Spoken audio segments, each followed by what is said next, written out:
ಹತ್ತಿ ರೀತಿಯಾಗಿ ಸಾಫ್ಟ್ ಆಗಿರೋವಂಥ ಅಕ್ಕಿ ರೊಟ್ಟಿನ ಈಸಿಯಾಗಿ ಸುಲಭವಾಗಿ ಮಾಡ್ಬೋದು. ಇದಕ್ಕೆ ಪಲ್ಯ ಆಗ್ಬೋದು, ಸಾಗು ಮತ್ತು ಚಟ್ನಿ ನೀವು ಯಾವ್ದು ಬೇಕಾದರೂ ಕಾಂಬಿನೇಷನ್ ಮಾಡ್ಕೊಳ್ಬೋದು. ಈ ರೀತಿಯಾಗಿ ರೊಟ್ಟಿ ಮಾಡಿಕೊಡ್ತಾ ಇದ್ದರೆ 3-4 ತಿಂತಾರೆ. ಅಷ್ಟು ಟೇಸ್ಟಿಯಾಗಿ ಮತ್ತು ಸಾಫ್ಟಾಗಿರುತ್ತೆ. ಅಕ್ಕಿ ರೊಟ್ಟಿ ಅಂತ ಅಂದರೆ ಸ್ವಲ್ಪ ಹಾರ್ಡ್ ಆಗುತ್ತೆ ಅಂತ ಗೊತ್ತು, ಬಟ್ ಈ ರೀತಿ ಮಾಡೋದ್ರಿಂದ ತುಂಬ ಸಾಫ್ಟಾಗಿ ಬರುತ್ತೆ. ಲಂಚ್ ಬಾಕ್ಸಿಗೂ ಅಷ್ಟೇ ತುಂಬ ಚೆನ್ನಾಗಿರುತ್ತೆ. ನಾನು ಹೇಳಿದಾಗೆ ಇದಕ್ಕೆ ಯಾವುದನ್ನು ಬೇಕಾದರೂ ಕಾಂಬಿನೇಷನ್ ಆಗಿ ಮಾಡ್ಕೊಳ್ಬೋದು. ಬೆಳಕು ಅಂತ ರೊಟ್ಟಿ ಈ ರೀತಿಯಾಗಿ ಮನೆಯಲ್ಲಿ ಮಾಡ್ಕೊಂಡು ತಿಂತಾ ಇದ್ದರೆ ಒಂದಲ್ಲ, ಎರಡಲ್ಲ, ಮೂರಲ್ಲ, ನಾಲ್ಕಲ್ಲ, ಐದಲ್ಲ ಅಂತ ತಿಂತಾ ಇರ್ತೀವಿ. ಅಷ್ಟು ರುಚಿಯಾಗಿ ಟೇಸ್ಟಿಯಾಗಿ ಸಾಫ್ಟಾಗಿ ಇರೋ ಅಂಥ ರೊಟ್ಟಿ ಸಂಜೆ ತನಕ ಇಟ್ಟರೂ ಕೂಡ ಇಷ್ಟೇ ಸಾಫ್ಟಾಗಿರುತ್ತೆ, ಬೆಳಗ್ತಾ ಇರುತ್ತೆ ಮತ್ತು ಪೂರಿ ಥರ ಉಬ್ಬಿ ಬರುತ್ತೆ. ತುಂಬ ಇಷ್ಟ ಆಗೋ ಅಂಥ ರೆಸಿಪಿ. ಸುಲಭವಾಗಿ ಮನೆಯಲ್ಲಿನೇ ಯಾವ ರೀತಿಯಾಗಿ ಮಾಡ್ಕೊಳ್ಬೋದು, ಅದೇ ರೀತಿಯಾಗಿ ಗ್ರಿಲ್ ಮೇಲೆ ಮಾಡ್ಕೊಳ್ಳೋ ಅಂಥ ರೆಸಿಪಿ ತುಂಬ ಅಂದರೆ ತುಂಬ ಈಸಿಯಾಗಿ ಮಾಡ್ಕೊಳ್ಬೋದು. ಬನ್ನಿ ಈ ಒಂದು ಸಾಫ್ಟ್ ಅಕ್ಕಿ ರೊಟ್ಟಿ ರೆಸಿಪಿಯನ್ನು ಹೇಗೆ ಮಾಡೋದು ಅಂತ ನೋಡ್ಕೊಂಡು ಬರೋಣ. ಮಕ್ಕಳು ದೊಡ್ಡವರು ಎಲ್ಲರೂ ಕೂಡ ಇಷ್ಟಪಟ್ಟು ತಿನ್ನೋ ಅಂಥ ರೆಸಿಪಿ. ನಾನಿಲ್ಲೊಂದು ಮಿಕ್ಸಿ ಜಾರ್ ತೊಗೊಂಡಿದ್ದೀನಿ. ಇಲ್ಲಿ ಸುಮಾರು 1 ಬೌಲಷ್ಟು ಅನ್ನ ತೊಗೊಂಡಿದ್ದೀನಿ. ಅನ್ನನ ಸ್ವಲ್ಪ ಮೆತ್ತವಾಗಿ ಮಾಡಿರಬೇಕು ಸ್ನೇಹಿತರೆ. ರಾತ್ರಿ ಅನ್ನ ಆದರೂ ಪರವಾಗಿಲ್ಲ, ಮಾಡ್ಕೊಳ್ಬೋದು. ಅದ್ರ ಜೊತೆನೇ 1 ಬೌಲಷ್ಟು ನಾನಿಲ್ಲಿ ಅಕ್ಕಿ ಹಿಟ್ಟನ್ನು ಹಾಕ್ತಾ ಇದ್ದೀನಿ. 1 ಬೌಲು ಅನ್ನ ತೊಗೊಂಡಿದ್ದೀನಿ. ಸೊ ಅದೇ ಬೌಲ್ ಮೆಷರ್ಮೆಂಟಲ್ಲಿ ಅಕ್ಕಿ ಹಿಟ್ಟು, ಇದು ಮನೆಯಲ್ಲೇ ಮಾಡಿರೋ ಅಂಥ ಅಕ್ಕಿ ಹಿಟ್ಟು. ಇದಕ್ಕೆ ರುಚಿಗೆ ಉಪ್ಪನ್ನು ಹಾಕಿಬಿಟ್ಟು ಮಿಕ್ಸಿನಲ್ಲಿ ಜಸ್ಟ್ ಒಂದು 3-4 ಸಲ ಹಿಂಗೆ ಆಡಿಸಿದ್ರೆ ಸಾಕು. ಅನ್ನ ಮತ್ತು ಅಕ್ಕಿ ಹಿಟ್ಟು ಎರಡೂ ಚೆನ್ನಾಗಿ ಮಿಕ್ಸ್ ಆಗುತ್ತೆ, ಹದವಾಗಿ ಇರುತ್ತೆ. ನಾವು ಇದಕ್ಕೆ ಎಕ್ಸ್ಟ್ರಾ ನೀರು ಹಾಕೋ ಅವಶ್ಯಕತೆನೇ ಬರೋದಿಲ್ಲ. ನಾನಿಲ್ಲೊಂದು ಮಿಕ್ಸ್ ಮಾಡೋದಕ್ಕೆ ಅಂತ ಪ್ಲೇಟ್ ತೊಗೋತಾ ಇದ್ದೀನಿ. ಆ ಪ್ಲೇಟಿಗೆ ನಾವು ಮಿಕ್ಸಿ ಮಾಡ್ಕೊಂಡಿರೋ ಅಂಥ ಅಕ್ಕಿ ಹಿಟ್ಟು ಮತ್ತು ಅನ್ನನ ಹಾಕ್ಕೊತಾ ಇದ್ದೀನಿ. ಹಾಕ್ಕೊಂಡು ಸ್ವಲ್ಪ ಬೇಕಂದರೆ ಕೈನ ನೀರಲ್ಲಿ ಒದ್ದೆ ಮಾಡ್ಕೊಳ್ಬೋದು, ಅಥವಾ ಒಂದು ಸ್ವಲ್ಪ ಎಣ್ಣೆ ಅಥವಾ ತುಪ್ಪ ಹಾಕ್ಕೊಂಡು ನಮ್ಗೆ ಸ್ವಲ್ಪ ಅದು ಉಂಡೆ ಶೇಪಿಗೆ ಬರಬೇಕಲ್ವ, ಅಲ್ಲಿ ತನಕ ಅದನ್ನು ನಾದಬೇಕು. ಜಸ್ಟ್ 1 ನಿಮಿಷ ಕಲಿಸ್ಕೊಂಡ್ರೂ ಸಾಕು ಸ್ನೇಹಿತರೆ. ನಾನು ನೋಡಿದ ಹಾಗೆ ಇದಕ್ಕೆ ಎಕ್ಸ್ಟ್ರಾ ನೀರೇನೂ ಹಿಡಿಯೋದಿಲ್ಲ, ಕರೆಕ್ಟು ಮೆಷರ್ಮೆಂಟ್ ಇರುತ್ತೆ. 1 ಬೌಲಷ್ಟು ನಾವು ಅನ್ನ ತೊಗೊಂಡ್ರೆ 1 ಬೌಲ್ ಕರೆಕ್ಟು ಮೆಷರ್ಮೆಂಟು ಅಕ್ಕಿ ಹಿಟ್ಟು. ನಾನು ಇದನ್ನು ಡಿಪೋ ಅಕ್ಕಿನಲ್ಲೇ ಹಿಟ್ಟು ಮಾಡಿಸಿರೋದು ಸ್ನೇಹಿತರೆ. ಇದನ್ನು ತೊಳೆದು ಹಾಕಿಲ್ಲ, ಒಣಗಿಸಿಲ್ಲ, ಏನೂ ಇಲ್ಲ, ಮಾಮೂಲು ಅಕ್ಕಿನಲ್ಲಿನೇ ನಾನು ಮಿಲ್ ಮಾಡಿಸಿರೋದು. ನೋಡಿ, ಜಸ್ಟ್ ನಾನು ಅದಕ್ಕೆ ಎಕ್ಸ್ಟ್ರಾ ನೀರು ನಾನು ಏನೂ ಹಾಕ್ಕೊಂಡಿಲ್ಲ. ಈ ರೀತಿಯಾಗಿ ಇದೆ. ಇವಾಗ ಇದನ್ನು ಯಾವ ಶೇಪಲ್ಲಿ ಬೇಕೋ ಆ ಶೇಪಲ್ಲಿ, ಅಥವಾ ದೊಡ್ಡದಾಗಿ, ಶೇಪ್ ಅನ್ನೋದಕ್ಕಿಂತ ಸೈಜಲ್ಲಿ ಚಿಕ್ಕದಾಗಿ ಬೇಕಾ ದೊಡ್ಡದಾಗಿ ಬೇಕಾ ಆ ರೀತಿಯಾಗಿ ನೋಡಿಕೊಂಡು ಉಂಡೆನ ರೆಡಿ ಮಾಡಿ ಇಟ್ಕೊಂಡ್ಬಿಡೋಣ. ನೋಡಿ, ಒಂದು ಸ್ವಲ್ಪ ಕೂಡ ಕ್ರ್ಯಾಕ್ ಬರೋದಿಲ್ಲ, ಅಲ್ಲಿಗೆ ಹದವಾಗಿ ಬಂದಿರುತ್ತೆ ಅಂತ ಅರ್ಥ. ನೋಡಿ ಎಷ್ಟು ಚೆನ್ನಾಗಿ ಬರ್ತಾ ಇದೆ ಅಂತ. ಇದನ್ನು ನಾದೋದಕ್ಕೂ ಕೂಡ ಟೈಮ್ ತೊಗೊಳೋದಿಲ್ಲ ಸ್ನೇಹಿತರೆ, ಬೇಗ ಅಂದರೆ ಬೇಗನೆ ಆಗೋಗ್ಬಿಡುತ್ತೆ. ನೋಡಿ, ಇವಾಗ ಉಂಡೆ ಎಲ್ಲ ರೆಡಿ ಮಾಡಿ ಇಟ್ಕೊಂಡಿದ್ದೀನಿ. ಇವಾಗ ಇಲ್ಲಿ ಅಕ್ಕಿ ಹಿಟ್ಟಲ್ಲಿ ಜಸ್ಟ್ ಇದನ್ನು ಡಿಪ್ ಮಾಡ್ಕೋತಾ ಇದ್ದೀನಿ ಅಷ್ಟೇ. ನೀವು ಕೈನಲ್ಲಿ ಬೇಕಾದ್ರೂ ತಟ್ಕೊಳ್ಬೋದು, ಈಸಿಯಾಗಿ ಸ್ಪ್ರೆಡ್ ಆಗುತ್ತೆ. ನಾನಿಲ್ಲಿ ಹೋಳಿಗೆ ಪೇಪರ್ ಮೇಲೆ ಸ್ವಲ್ಪ ಅಕ್ಕಿ ಹಿಟ್ಟನ್ನು ಹಾಕ್ಕೊಂಡು ಡಿಪ್ಪು ಕೂಡ ಮಾಡಿದ್ದೀನಿ. ಅದರಲ್ಲಿ ಅಕ್ಕಿ ಹಿಟ್ಟನ್ನು ಹಾಕ್ಕೊಂಡು ಇದ್ರ ಮೇಲೊಂದು ಕವರ್ ಹಾಕ್ಕೋತೀನಿ. ನೀವು ಕವರ್ ಹಾಕ್ಕೊಳ್ಳಿಲ್ಲ ಅಂದರೂ ಕೂಡ ಏನೂ ಪ್ರಾಬ್ಲಮ್ ಇಲ್ಲ, ಹಾಗೆಯೇ ಲಟ್ಟಿಸ್ಬೋದು. ಬಟ್ ನನಗೆ ಕವರ್ ರೂಢಿ ಆಗಿರೋದ್ರಿಂದ ಕವರ್ ಹಾಕಿ ಲಟ್ಟಿಸ್ತಾ ಇದ್ದೀನಿ. ನೀವು ಎಷ್ಟು ತೆಳುವಾಗಿ ಬೇಕಾದರೂ ಲಟ್ಟಿಸ್ಬೋದು ಸ್ನೇಹಿತರೆ. ಅಕ್ಕಿ ಹಿಟ್ಟು ಅಂತ ಅಂದರೆ ಸ್ವಲ್ಪ ಅದು ಸೈಡೆಲ್ಲ ಬಿಟ್ಕೊಂಡ್ಬಿಡುತ್ತೆ, ಆ ಥರ ಎಲ್ಲ ಇರುತ್ತೆ. ಬಟ್ ಈ ರೀತಿಯಾಗಿ ಮಾಡಿ ಏನೂ ಆಗೋದಿಲ್ಲ ಸ್ನೇಹಿತರೆ. ನೋಡಿ, ಇನ್ನು ಸ್ವಲ್ಪ ಅಕ್ಕಿ ಹಿಟ್ಟನ್ನು ಹಾಕ್ಕೊಂಡು ಎಷ್ಟು ಬೇಕೋ ಅಷ್ಟು ತೆಳುವಾಗಿ ಲಟ್ಟಿಸ್ಕೊತಾ ಇದ್ದೀನಿ. ನೋಡಿ, ಈ ರೀತಿಯಾಗಿ ಎಷ್ಟು ತೆಳುವಾಗಿ ಬೇಕಾದರೂ ಲಟ್ಟಿಸ್ಬೋದು, ಪೇಪರ್ ಥರ ಆಗುತ್ತೆ. ಸೊ ಇದು ಪೂರಿ ಥರ ಉಬ್ಬಿ ಕೂಡ ಬರುತ್ತೆ ಸ್ನೇಹಿತರೆ. ರೊಟ್ಟಿ ಇದು ಪೂರಿ ಥರ ಉಬ್ಬಿ ಕೂಡ ಬರುತ್ತೆ. ನಿಮ್ಗೆ ಹೋಗಲಿ ಇದು ಸೈಡಲ್ಲೆಲ್ಲ ಈ ಥರ ಬರ್ತಾ ಇದೆ, ನನಗೆ ಪೂರ್ತಿ ಪರ್ಫೆಕ್ಟಾಗಿ ರೌಂಡ್ ಶೇಪಲ್ಲೇ ಇರಬೇಕು, ಅಥವಾ ನಮಗೆಲ್ಲೂ ಈ ಥರ ಹಿಂಗೆ ಕ್ರ್ಯಾಕ್ ಬಂದಿರಬಾರ್ದು ಅಂತ ಹೇಳಿದ್ರೆ ಯಾವುದಾದ್ರೂ ಒಂದು ಕ್ಯಾಪು ಮುಚ್ಚಳ ಬಾಕ್ಸಿಂದಿರುತ್ತಲ್ವ, ಅದನ್ನು ತೊಗೊಂಡು ನೀವು ಅದನ್ನು ಮಧ್ಯಕ್ಕೆ ಪ್ರೆಸ್ ಮಾಡಿ ಎಕ್ಸ್ಟ್ರಾ ಇರೋದನ್ನು ತಕ್ಕೊಂಡ್ಬಿಡ್ಬೋದು. ನೋಡಿ, ಪೇಪರ್ ಥರ ಬಂದಿದೆ, ಎಲ್ಲೂ ಕೂಡ ಏನೂ ಕೂಡ ಆಗಿಲ್ಲ. ನಾನು ಇದಕ್ಕೆ 1 ಡ್ರಾಪ್ ನೀರು ಕೂಡ ಹಾಕಿಲ್ಲ ಸ್ನೇಹಿತರೆ. ಇಲ್ಲಿ ತವಾ ಬಿಸಿ ಆಗಿತ್ತು. ತವಾ ಮೇಲೆ ರೊಟ್ಟಿ ಹಾಕಿಬಿಟ್ಟು ಇಲ್ಲಿ ಒಂದು ಕರ್ಚೀಫು ಅಥವಾ ಒಂದು ಕಾಟನ್ ಬಟ್ಟೆನಲ್ಲಿ ಅದನ್ನು ಒದ್ದೆ ಮಾಡಿಕೊಂಡು ಜಸ್ಟ್ ಇದ್ರ ಮೇಲೆ ಅದೇ ಥರ ಹಿಂಗೆ ಪ್ರೆಸ್ ಮಾಡಬೇಕು. ಯಾಕೆ ಅಂತಂದರೆ ಅಕ್ಕಿ ರೊಟ್ಟಿ ಕೂಡ ಸಾಫ್ಟಾಗಿ ಬರುತ್ತೆ, ಮತ್ತು ಎಕ್ಸ್ಟ್ರಾ ಅಕ್ಕಿ ಹಿಟ್ಟು ಏನಾದರೂ ಇತ್ತು ಅಂತಂದರೆ ಅದು ನೀಟಾಗಿ ಆ ಕರ್ಚೀಫ್ ಜೊತೆ ಬಂದುಬಿಡುತ್ತೆ ಸ್ನೇಹಿತರೆ. ಆವಾಗ ನಮಗೆ ಸ್ವಲ್ಪ ಅಕ್ಕಿ ಹಿಟ್ಟು ಥರ ಏನೂ ಅನಿಸೋದಿಲ್ಲ. 2 ಕಡೆನೂ ಇದೇ ರೀತಿಯಾಗಿಯೇ ಮಾಡಿ ನಾವು ಹಿಂಗೆ ಪ್ರೆಸ್ ಮಾಡಬೇಕಾದ್ರೆ ಅದು ಪೂರಿ ಥರ ಉಬ್ಬಿಬಿಡುತ್ತೆ. ಅಷ್ಟು ರುಚಿಯಾಗಿ ಟೇಸ್ಟಿಯಾಗಿ ಸಾಫ್ಟಾಗಿ ಬರೋ ಅಂಥ ಅಕ್ಕಿ ರೊಟ್ಟಿ. ಯಾರಾದರೂ ನಾನು ಎಂದೂ ಮಾಡಿಲ್ಲ ಅಕ್ಕಿ ರೊಟ್ಟಿನ, ಯಾಕೋ ಮಾಡಿದ್ರೂ ಬರ್ತಾ ಇಲ್ಲ ಅಂತ ಅನ್ನೋರು ಧಾರಾಳವಾಗಿ ಇದನ್ನು ನೀವು ಟ್ರೈ ಮಾಡ್ಬೋದು. ತುಂಬ ಸಾಫ್ಟಾಗಿ ಬರುತ್ತೆ, ನೋಡ್ತಾ ಇರ್ಬೋದು ಎಷ್ಟು ಚೆನ್ನಾಗಿ ಬಂದಿದೆ ಅಂತ.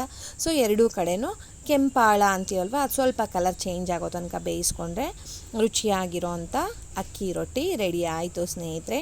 ನಾನು ಇದಕ್ಕೆ ಟೊಮೆಟೊ ಪಲ್ಯ ಜೊತೆ ಸರ್ವ್ ಮಾಡಿದೆ, ತುಂಬ ಚೆನ್ನಾಗಿತ್ತು. ಅಕ್ಕಿ ರೊಟ್ಟಿ ಟೊಮೆಟೊ ಪಲ್ಯ ಒಂದೊಳ್ಳೆ ಕಾಂಬಿನೇಷನ್ ಅಂತ ಹೇಳ್ಬೋದು. ಮತ್ತು ಕಡಲೆಬೀಜ ಚಟ್ನಿನೂ ಕೂಡ ಅಷ್ಟೇ ತುಂಬ ಚೆನ್ನಾಗಿರುತ್ತೆ, ಅದ್ರ ಜೊತೆ ಬೇಕಾದರೂ ನೀವು ಸರ್ವ್ ಮಾಡ್ಬೋದು. ನೀವು ನೋಡ್ತಾ ಇದ್ದೀರಲ್ವ ರೊಟ್ಟಿ ಎಷ್ಟು ಚೆನ್ನಾಗಿ ಬಂದಿದೆ ಅಂತ, ತುಂಬ ಚೆನ್ನಾಗಿ ಬಂದಿತ್ತು, ತುಂಬ ಸಾಫ್ಟಾಗಿ ಬಂದಿತ್ತು. ಅಕ್ಕಿ ರೊಟ್ಟಿ ಅಂತಂದ್ರೇ ನಮಗೆ ಬಾಯಿನಲ್ಲಿ ನೀರು ಬರುತ್ತೆ, ಯಾಕಂದರೆ ಸಾಫ್ಟಾಗಿರುತ್ತೆ ಅನ್ನೋದು ನಮಗೊಂದು ಮೈಂಡ್ ಸೆಟ್ ಇರುತ್ತೆ. ಅದನ್ನು ಹೀಗೇ ಮಾಡಬೇಕು ಅಂತ ಮೆಥಡ್ ಏನಿಲ್ಲ. ಈಗ ನಾನು ಹೇಳಿರೋ ಒಂದು ಮೆಥಡಲ್ಲಿ ಮಾಡಿದ್ರೆ ನೀವು ಅಂದ್ಕೊಂಡಿರೋದಕ್ಕಿಂತ ಇನ್ನೂ ಸಾಫ್ಟಾಗಿ ರೊಟ್ಟಿ ಬಂದುಬಿಡುತ್ತೆ ಸ್ನೇಹಿತರೆ. ಇಲ್ಲೊಂದು ಮಿಕ್ಸಿಂಗಿಗೆ ಮತ್ತು ಅದನ್ನು ಬೇಯಿಸೋದಕ್ಕೆ ಅಂತ ಬೇಕು, ಅದಕ್ಕೆ ಇಲ್ಲಿ ಒಂದು ಪ್ಯಾನ್ ತೊಗೊಂಡಿದ್ದೀನಿ. ಆದಷ್ಟು ದಪ್ಪ ತಳ ಇರೋ ಅಂಥದ್ದನ್ನು ತಗೊಳ್ಳಿ. ಮೆಷರ್ಮೆಂಟ್ಗೆ ಒಂದು ಬೌಲು ಅಥವಾ ಕಪ್ಪನ್ನು ಇಟ್ಕೊಳ್ಳಿ. ನಾನಿಲ್ಲಿ ಸುಮಾರು 3 ಬೌಲಷ್ಟು ತುಂಬ ಪೂರ್ತಿಯಾಗಿ ಅಂತ ಹೇಳ್ತೀವಲ್ವ, ಅಷ್ಟು 3 ಬೌಲಷ್ಟು ನಾನಿಲ್ಲಿ ನೀರನ್ನು ಹಾಕ್ಕೊಂಡಿದ್ದೀನಿ. ಆ ನೀರಿಗೆ ರುಚಿಗೆ ತಕ್ಕಷ್ಟು ಉಪ್ಪು, ಆದಷ್ಟು ಸ್ವಲ್ಪ ಉಪ್ಪನ್ನು ಕಡಿಮೆ ಮಾಡಿ. ಅದು ಯಾಕಂದರೆ ಹಿಟ್ಟು ಹಾಕಿದ ಮೇಲೆ ಬೆಂದ ಮೇಲೆ ಅದು ಉಪ್ಪು ಅಂತ ಅನ್ನಿಸ್ಬಿಡುತ್ತೆ. ಸ್ವಲ್ಪ ನೋಡಿಕೊಂಡು ಉಪ್ಪನ್ನು ಹಾಕ್ಕೊಳ್ಳಿ. ಇದಕ್ಕೆ 2 ಸ್ಪೂನು ತುಪ್ಪನೂ ಕೂಡ ಹಾಕಿ ಎಲ್ಲದನ್ನು ಒಂದು ರೌಂಡ್ ಮಿಕ್ಸ್ ಮಾಡಿ ಕುದಿಯೋದಕ್ಕೆ ಅಂತ ಇಟ್ಟಿದ್ದೀನಿ.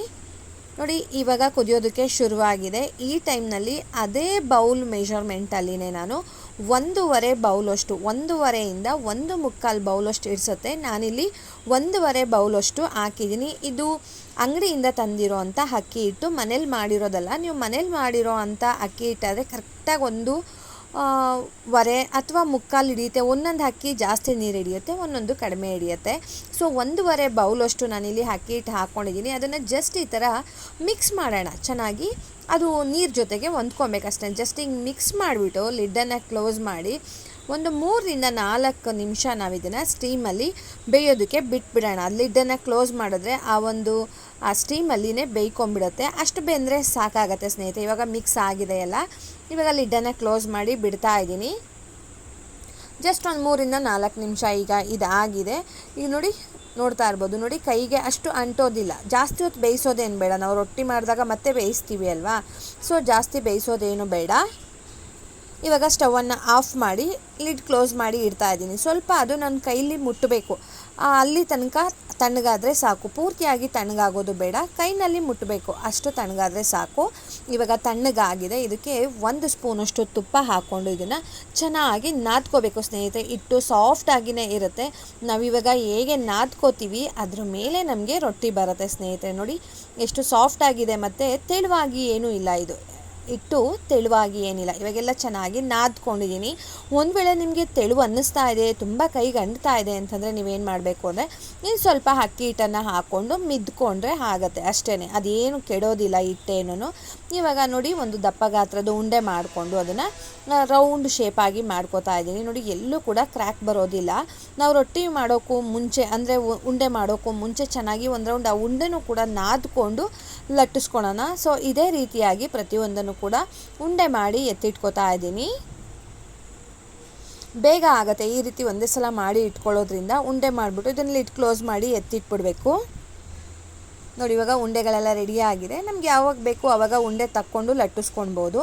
ನಾನಿಲ್ಲಿ ಅಕ್ಕಿ ಹಿಟ್ಟನ್ನು ತೊಗೊಂಡು ಅದರಲ್ಲಿ ಚೆನ್ನಾಗಿ ಡಿಪ್ ಮಾಡ್ತಾ ಇದ್ದೀನಿ. ನೋಡಿ ನೀವು ಅದು ಒತ್ತಬೇಕಾದ್ರೆ ಸರಾಗವಾಗಿ ಬರಬೇಕು ಅಂದರೆ ನೀವು ಎಷ್ಟು ಬೇಕಾದರೂ ಅಕ್ಕಿ ಹಿಟ್ಟನ್ನು ಹಾಕ್ಕೊಳ್ಬೋದು ಸ್ನೇಹಿತರೆ. ನೋಡಿ ಅದನ್ನು ಡಿಪ್ ಮಾಡಿದ ಮೇಲೆ ಮತ್ತೆ ಲಟ್ಟಿಸ್ಬೇಕಾದ್ರೂ ಕೂಡ ನಾನು ಅಕ್ಕಿ ಹಿಟ್ಟನ್ನು ಹಾಕ್ಕೊಂಡು ಕೈನಲ್ಲಿ ಸ್ವಲ್ಪ ಈ ಥರ ಹಿಂಗೆ ಪ್ರೆಸ್ ಮಾಡಿಕೊಂಡು ಅದ್ರ ಮೇಲೆ ಇನ್ನು ಸ್ವಲ್ಪ ಅಕ್ಕಿ ಹಿಟ್ಟನ್ನು ಹಾಕ್ಕೊಂಡು ಇವಾಗ ನಿಮ್ಗೆ ಎಷ್ಟು ತೆಳುವಾಗಿ ಬೇಕೋ ಅಷ್ಟು ತೆಳುವಾಗಿ ಲಟ್ಟಿಸ್ಕೊಳ್ತಾ ಹೋಗ್ಬೋದು. ಅದೇ ರೀತಿಯಾಗಿ ನಿಮಗೆ ಎಷ್ಟು ಹಿಡಿಯುತ್ತೆ ಅದು ಮತ್ತೆ ಹಿಡಿತಾ ಇದೆ ಅಂದರೂ ಕೂಡ ನೀವು ಹಾಕ್ಕೊಳ್ಬೋದು ಸ್ನೇಹಿತರೆ. ಇದನ್ನು ನೋಡಿ ಅಕ್ಕಿ ಹಿಟ್ಟು ಹಾಕ್ಕೊಂಡು ಈ ಥರ ಹಿಂಗೆ ತೆಳುವಾಗಿ ಲಟ್ಟಿಸ್ಕೊಬೇಕು. ನೋಡಿ ತೆಳುವಾಗಿ ಬಂದಿದೆ. ನನಗೆ ಅಷ್ಟು ರೌಂಡ್ ಶೇಪ್ ಬರ್ತಾ ಇಲ್ಲ, ರೌಂಡಾಗಿರಬೇಕು, ಎಲ್ಲ ಒಂದೇ ಥರ ಇರಬೇಕು ಅನ್ನೋ ಹಾಗಿದೆ. ನೋಡಿ ಹಿಂಗೆ ಒಂದು ತಟ್ಟೆ ಆಗ್ಬೋದು ಅಥವಾ ಯಾವುದಾದ್ರೂ ಬಾಕ್ಸಿಂದು ಕ್ಯಾಪ್ ಆಗ್ಬೋದು. ಇದನ್ನು ತೊಗೊಂಡು ಈ ಥರ ಹಿಂಗೆ ಪ್ರೆಸ್ ಮಾಡಿದ್ರೆ ಸಾಕು, ನಮಗೆ ರೌಂಡ್ ಶೇಪಲ್ಲಿ ಇರೋ ಅಂಥ ಪರ್ಫೆಕ್ಟಾಗಿರೋ ಅಂಥ ರೊಟ್ಟಿ ಬಂದುಬಿಡುತ್ತೆ. ನೋಡಿ ಎಷ್ಟು ಚೆನ್ನಾಗಿ ಬಂದಿದೆ ಅಂತ ಈಸಿಯಾಗಿ ಮಾಡ್ಕೊಳ್ಬೋದು. ಅದೇ ರೀತಿಯಾಗಿ ತುಂಬ ತೆಳುವಾಗಿಯೂ ಕೂಡ ಬಂದಿದೆ ಸ್ನೇಹಿತರೆ. ನೋಡಿ ಎಷ್ಟು ತೆಳುವಾಗಿ ಬಂದಿದೆ ಅಂತ, ತುಂಬ ಚೆನ್ನಾಗಿ ಬಂದಿತ್ತು. ನಾನಿಲ್ಲಿ ತವನ ಬಿಸಿ ಮಾಡ್ಕೊಂಡಿದ್ದೀನಿ. ಬಿಸಿಯಾಗಿರೋ ಅಂಥ ತವಕ್ಕೆ ನೋಡಿ ರೊಟ್ಟಿ ಅಕ್ಕಿ ಹಿಟ್ಟು ನಾವು ಜಾಸ್ತಿ ಹಾಕ್ಕೊಂಡು ಲಟ್ಸಿರ್ತೀವಲ್ವ, ಅದು ಮೇಲ್ಭಾಗ ಬರಬೇಕು. ಇದಕ್ಕೆ ನಾವು ಒಂದು ಒದ್ದೆ ಬಟ್ಟೆ ತೊಗೊಂಡು, ಒಂದು ಕಾಟನ್ ಬಟ್ಟೆ ಅಥವಾ ಕರ್ಚೀಫು ಅದ್ರ ಮೇಲೆ ಜಸ್ಟ್ ಈ ಥರ ಹಿಂಗೆ ಟ್ಯಾಪ್ ಮಾಡ್ತಾ ಬರಬೇಕು. ಒದ್ದೆ ಬಟ್ಟೆ ಆಗಿರಬೇಕು. ಅದರಲ್ಲಿ ಎಕ್ಸ್ಟ್ರಾ ಇರುವಂಥ ಹಿಟ್ಟು ಆ ಕರ್ಚೀಫಿಗೆಲ್ಲ ಬಂದುಬಿಡುತ್ತೆ. ಮತ್ತು ಅದೇ ರೀತಿಯಾಗಿ ರೊಟ್ಟಿ ಕೂಡ ಸಾಫ್ಟ್ ಆಗುತ್ತೆ ಸ್ನೇಹಿತರೆ. ನೋಡಿ ಇವಾಗ ಎರಡೂ ಕಡೆಯಲ್ಲೂ ಚೆನ್ನಾಗಿ ಬೇಯಿಸ್ಕೊಳ್ಳೋಣ. ಇದು ಲೈಟಾಗಿ ಉಬ್ತಾ ಬರುತ್ತೆ. ನಾವು ಅದನ್ನು ಗ್ರಿಲ್ ಮೇಲೆ ಹಾಕಿದ್ರೆ ಪೂರ್ತಿಯಾಗಿ ಉಬ್ಬುತ್ತೆ ಸ್ನೇಹಿತರೆ. ನೋಡಿ ಎರಡೂ ಕಡೆಯಲ್ಲೂ ಒಂದೆರಡು ಸಲ ಚೆನ್ನಾಗಿ ಬೇಯಿಸ್ಕೊಂಡಿದ್ದೀನಿ. ಈ ಥರ ಹಿಂಗೆ ಲೈಟಾಗಿ ಪ್ರೆಸ್ ಮಾಡ್ತಾ ಇದ್ದರೆ ಚೆನ್ನಾಗಿ ಉಬ್ಬುತ್ತೆ ಅದು. ಇವಾಗ ನೋಡಿ ಗ್ರಿಲ್ ಮೇಲೆ ಹಾಕ್ಕೊಂಡಿದ್ದೀನಿ. ತುಂಬ ಚೆನ್ನಾಗಿರುತ್ತೆ ಈ ಥರ ಹಿಂಗೆ ಗ್ರಿಲ್ಲಿಂಗ್ ಮಾಡೋದ್ರಿಂದ. ತುಂಬ ಒಂದು ಒಳ್ಳೆ ಟೇಸ್ಟ್ ಇರುತ್ತೆ ಸ್ನೇಹಿತರೆ.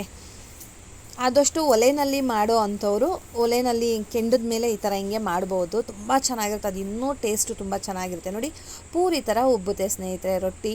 ನೋಡ್ತಾ ಇರ್ಬೋದು ನೀವು ಎಷ್ಟು ಚೆನ್ನಾಗಿ ಬಂದಿದೆ ಅಂತ. ಈಸಿಯಾಗಿ ಮಾಡ್ಕೊಂಡು ಬಿಡ್ಬೋದು. ನೋಡಿ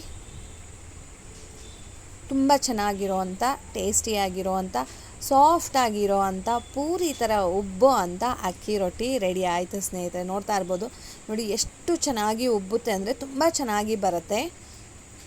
ಈ ಥರ ಹಿಂಗೆ ಉಬ್ಬೋದ್ರಿಂದನೇ ಸಾಫ್ಟಾಗಿ ಬರೋದು ರೊಟ್ಟಿ. ಎರಡು ಕಡೆನೂ ಗ್ರಿಲ್ ಮಾಡ್ಕೊಳ್ಳಿ. ಇದು ಉಬ್ಬಿಲ್ಲ ಅಂತಂದರೆ ಏನೂ ತೊಂದರೆ ಪಡೋದು ಬೇಡ. ಉಬ್ಬಿಲ್ಲ ಅಂದರೂ ಕೂಡ ಸಾಫ್ಟಾಗಿ ಇರುತ್ತೆ.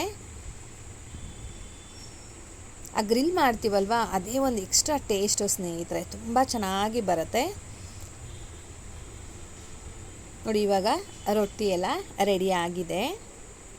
ಇದೇ ರೀತಿ ಪ್ರತಿಯೊಂದನ್ನು ಮಾಡಿ ಎತ್ತಿಟ್ಕೊಂಡಿದ್ದೀನಿ. ನೋಡ್ತಾ ಇರ್ಬೋದು ಎಷ್ಟು ಸಾಫ್ಟ್ ಇದೆ ಅಂದರೆ ನೋಡ್ತಾ ಇರ್ಬೋದು ಅದು ಯಾವ ರೀತಿಯಾಗಿ ಬಳುಕ್ತಾ ಇದೆ ಅಂತ. ತುಂಬ ಚೆನ್ನಾಗಿ ಬಂದಿತ್ತು. ಇದಕ್ಕೆ ನಮ್ಮ ಮನೆಯಲ್ಲಿ ತುಂಬ ಇಷ್ಟಪಡ್ತಾರೆ. ನುಗ್ಗೆಕಾಯಿ ಫ್ರೈ ಅಂತ ಮಾಡ್ತೀನಿ. ಡ್ರೈ ಥರನೂ ಇರುತ್ತೆ, ಅದನ್ನು ಬೇಕಂದರೆ ಗ್ರೇವಿ ಥರನೂ ಮಾಡ್ಕೊಳ್ಬೋದು. ಆದಷ್ಟು ಡ್ರೈ ಆಗಿ ತಿನ್ನೋದಕ್ಕೆ ತುಂಬ ಚೆನ್ನಾಗಿರುತ್ತೆ. ನಿಮಗೆ ಲಿಂಕ್ ಏನಾದರೂ ಬೇಕು ಅಂದರೆ ನಾನು ಡಿಸ್ಕ್ರಿಪ್ಷನಲ್ಲಿ ಮೆನ್ಷನ್ ಮಾಡಿರ್ತೀನಿ. ಮಿಸ್ ಮಾಡದೆ ನುಗ್ಗೆಕಾಯಿ ಫ್ರೈ ಕೂಡ ನೀವು ಟ್ರೈ ಮಾಡ್ಬೋದು. ಇದಕ್ಕೆ ಗ್ರೇವಿ ಚಟ್ನಿ ಯಾವ್ದು ಬೇಕಾದರೂ ರೊಟ್ಟಿಗೆ ಕಾಂಬಿನೇಷನ್ ಮಾಡ್ಕೊಳ್ಬೋದು. ಸೊ ತುಂಬ ರುಚಿಯಾಗಿರುವಂಥ ಎರಡೂ ರೆಸಿಪಿಗಳು ತುಂಬ ಚೆನ್ನಾಗಿತ್ತು. ನೀವು ಕೂಡ ಮಿಸ್ ಮಾಡದೆ ಟ್ರೈ ಮಾಡಿ. ಯಾರೆಲ್ಲ ಟ್ರೈ ಮಾಡ್ತೀರಾ ಕಮೆಂಟ್ ಮಾಡೋದನ್ನು ಮರಿಬೇಡಿ. ಹೋಗಿ ಬರಲಾ? ಬಾಯ್ ಸ್ನೇಹಿತರೆ, ನಮಸ್ತೆ.